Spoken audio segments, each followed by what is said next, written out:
Salut à tous tout le monde, bienvenue pour une nouvelle vidéo. Aujourd'hui, je vais vous donner quelques conseils pour faire un montage simple pour la truite.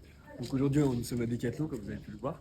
Et donc du coup, je vais vous montrer ce que je prends pour aller faire mon montage et après on se retrouve. Donc, dans un premier temps, vous allez tout simplement prendre du fluoro assez léger, alors pas trop épais, sinon ça sera pas assez discret pour la truite.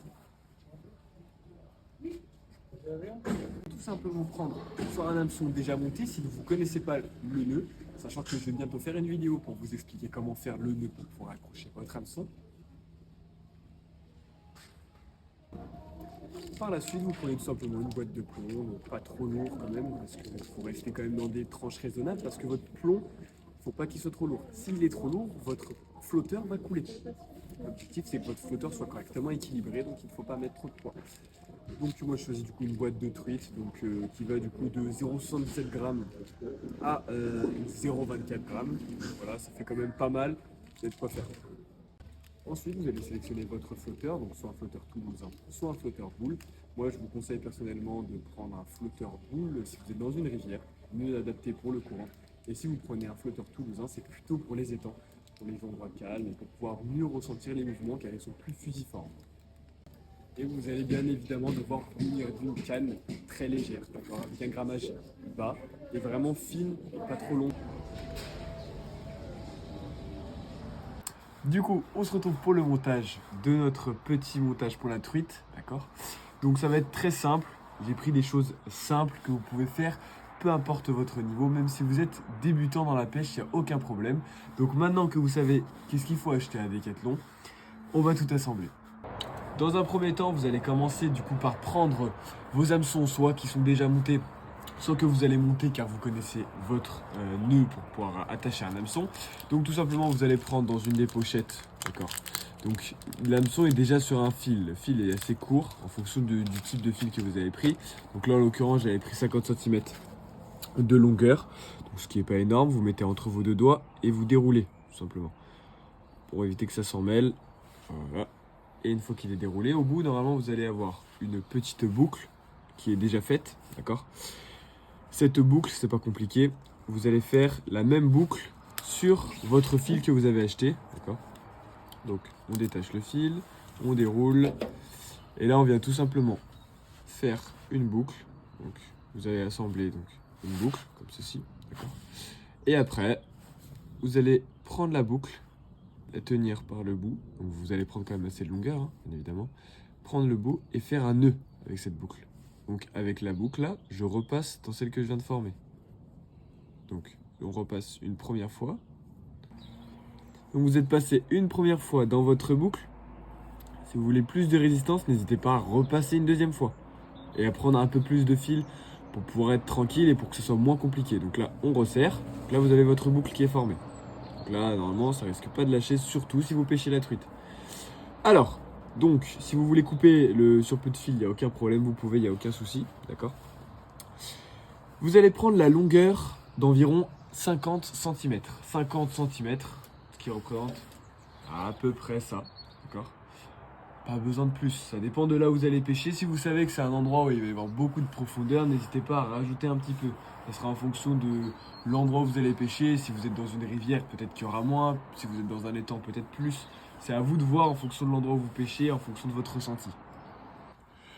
Une fois que vous avez coupé 50 cm sur votre corde de ligne, c'est pas compliqué. Vous allez tout simplement passer la boucle que vous avez formée à l'intérieur de l'autre boucle qui était déjà faite. Donc hop, on la passe à l'intérieur. Hop là, comme ceci, ok, très simple. Et une fois qu'on a passé à l'intérieur, le bout de votre fil, vous allez le repasser à l'intérieur de la boucle pour pouvoir faire un nœud en fait, tout simplement. Tac, vous le passez à l'intérieur de la boucle. Et là, vous allez serrer, serrer, serrer, hop là. Le nœud, normalement, il doit passer aussi à l'intérieur de la boucle. Tac, comme ceci. Donc là, il passe à l'intérieur. Et là, vraiment, à la fin, on vient de tirer. Vous allez voir, ça va faire un petit nœud. Tac. Et là, les deux morceaux sont attachés. Donc vous avez votre bas de ligne avec votre hameçon et votre corde de ligne.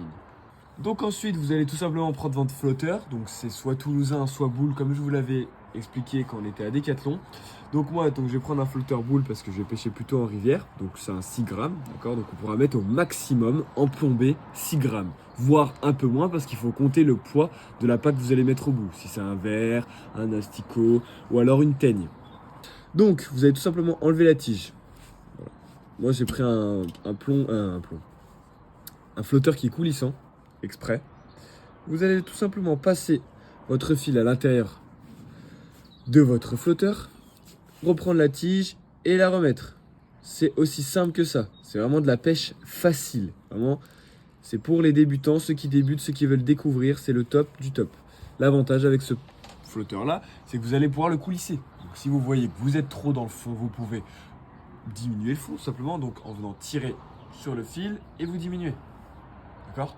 Si vous voulez augmenter le fond, il n'y a aucun problème. Vous pouvez tirer, mais par le haut. Okay ? C'est en fonction de comment vous ressentez. Si vous voyez que votre flotteur n'est pas correctement ajusté, n'hésitez pas à rajouter ou enlever en fonction de l'endroit où vous êtes. Ça veut dire peut-être que votre appât est posé sur le fond. Et généralement, les truites aiment bien quand c'est un petit peu décollé du fond pour pouvoir que ce soit plus visible tout simplement.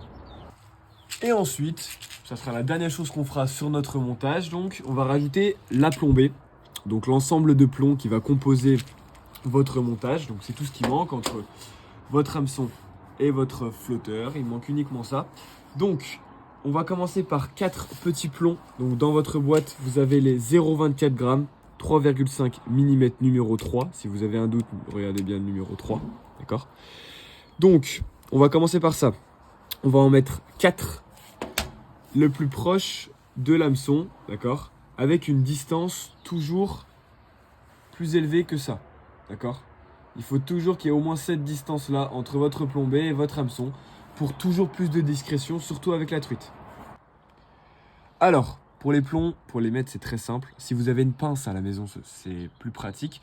Moi, je le fais avec les doigts généralement. Donc, en fait, votre plomb est fendu, en fait. Donc, il est fendu et ça vous permettra tout simplement de mettre le fil à l'intérieur du plomb. À l'intérieur du plomb, comme ceci. Donc là, il est à l'intérieur. Et là, on va venir pincer en appuyant fort, très fort. On pince. Et là, normalement, le plomb, il tient. Donc, ça va ressembler à ça une fois que vous aurez mis vos 4 petits plombs. D'accord ? Et ensuite, on va rajouter des plombs beaucoup plus gros. Donc, la plus grosse taille que vous allez avoir sur votre boîte truite, que vous avez acheté à Decathlon. Je vous dis ça parce que il existe plein de boîtes comme ça. Donc, si vous n'avez pas la même boîte que moi, vous regardez les 0,77 grammes. Donc 5,25 mm, d'accord ? Et donc vous allez en prendre 3 que vous allez rajouter plus près de votre flotteur.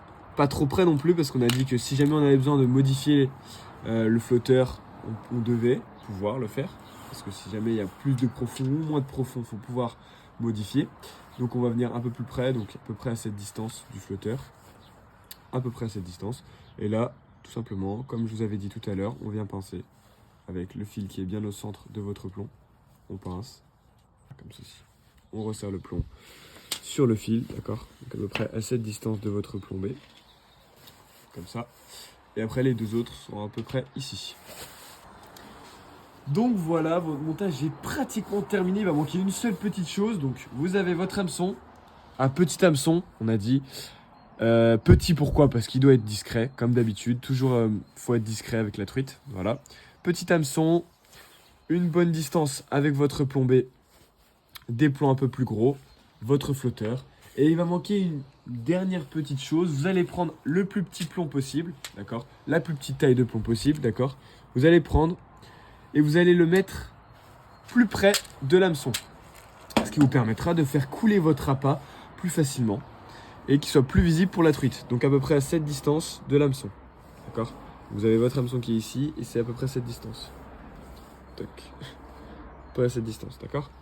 C'est pas non plus super près, mais ça reste quand même beaucoup plus près que le reste de la plombée.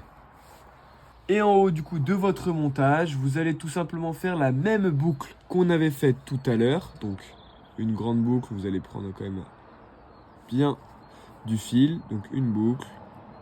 On prend du fil, on fait un tour, on passe la boucle en dessous et on va resserrer comme ceci. Tac. On resserre bien et là votre boucle est prête. Donc si vous voulez mettre au bout un émerillon avec votre canne, il n'y a aucun problème pour attacher.